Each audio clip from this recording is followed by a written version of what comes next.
Well, hello, you beautiful bastards, and welcome to my so-called show. Well, once again, it's looking like another disappointing year for movies and TV shows. Some I had hoped for, some that were better than expected, but there is one that came out last April this year, and it seems to have passed me and everybody else by. And by God was I glad to catch it. Now, and that film, slutty ladies and not so gentlemen, is the dark comedy crime drama Laroy, Texas. The movie tells the story of two men. One is pushover and 24-hour simp Ray, played by John Magaro, whose life is pretty miserable. His former beauty queen wife Stacey Lynn, played by smoking hot MILF Megan Stevenson, treats him like shit, cheats on him for his arsehole brother Junior, played by Matthew Del Negro. His co-workers don't respect him, and he's a Billy no mates. To say life hasn't been kind to him is way too much of an understatement.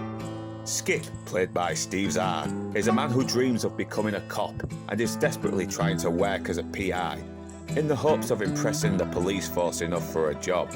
But he's also an idiot who's seen as a total joke to the local police officers. Hey! Wait!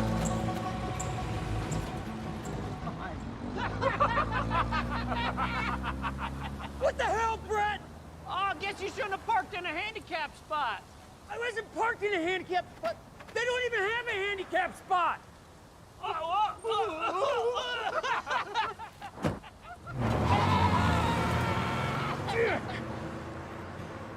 One night Ray decides he's had enough. He goes out, buys a gun, then drives to a quiet place to blow his brains out. But before he performs his best Kurt Cobain impression, a strange man enters his car, offering to pay him to kill a guy. Ray sees this as a way to fund his wife's beauty salon and redeem himself in her eyes. So he takes the job, despite being uncomfortable with the situation. He confronts his target, which then leads him to discover a plot involving missing money that was supposed to be used to blackmail wealthy car dealer Adam Ledoux, played by Brad Leland. So teaming up with Skip, they try to investigate in the hopes of recovering it. But little do they know that Harry, the real hitman, played by Dylan Baker, finds out about the misunderstanding and is now on their trail and won't stop until he is paid what he is owed.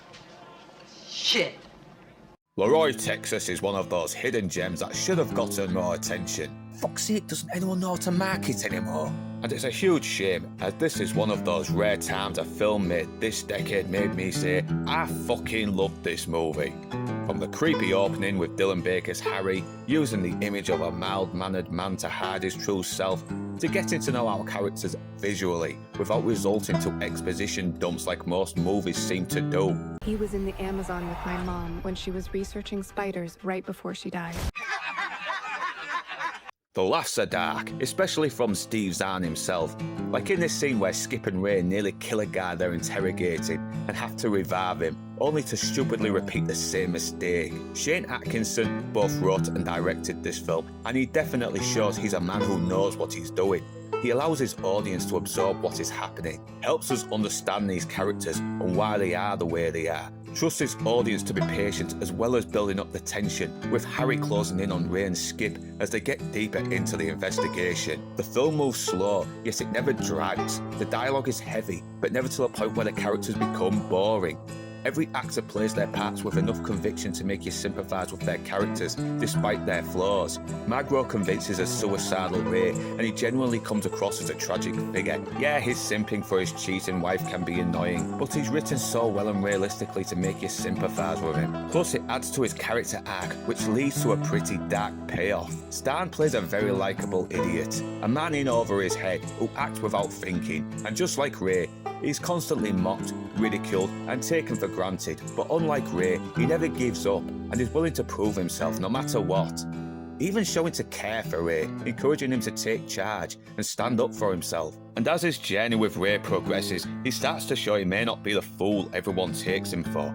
Both men have great chemistry on screen, which really adds some much needed heart amongst the bloody violence. Dylan Baker adds the creep factor as hitman Harry, who despite his more humble appearance, shows a calm, collected, ruthless nature lurking underneath an unassuming image. And in my opinion, it's why he works so well in the part. Sometimes it's scarier when there's deception in the appearance.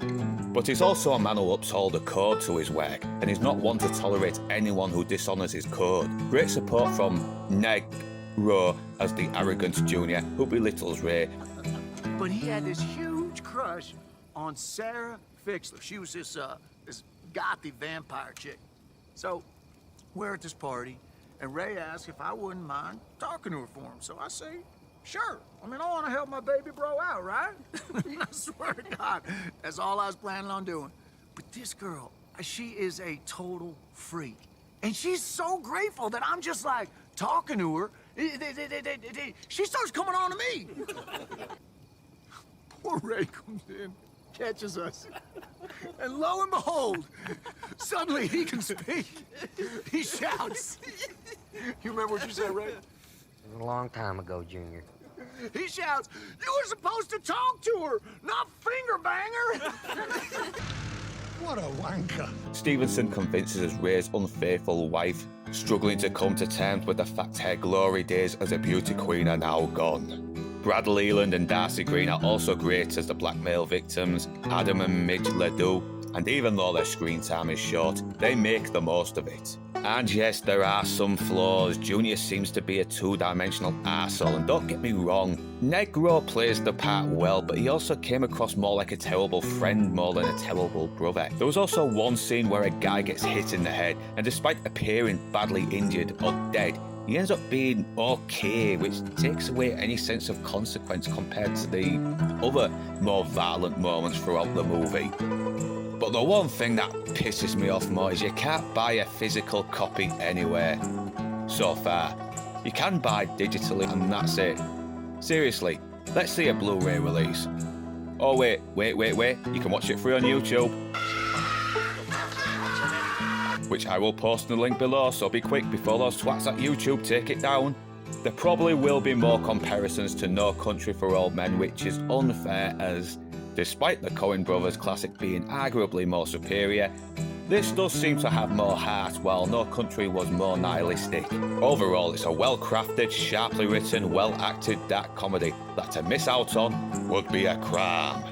And whether you beautiful bastards are Northern English or not, thanks for watching. And do remember to like, subscribe and comment, and remember to ring that bell as well. And if you wish to support this channel even further, then the links are in the description below. But right now, that's me done, and I'm off to the pub.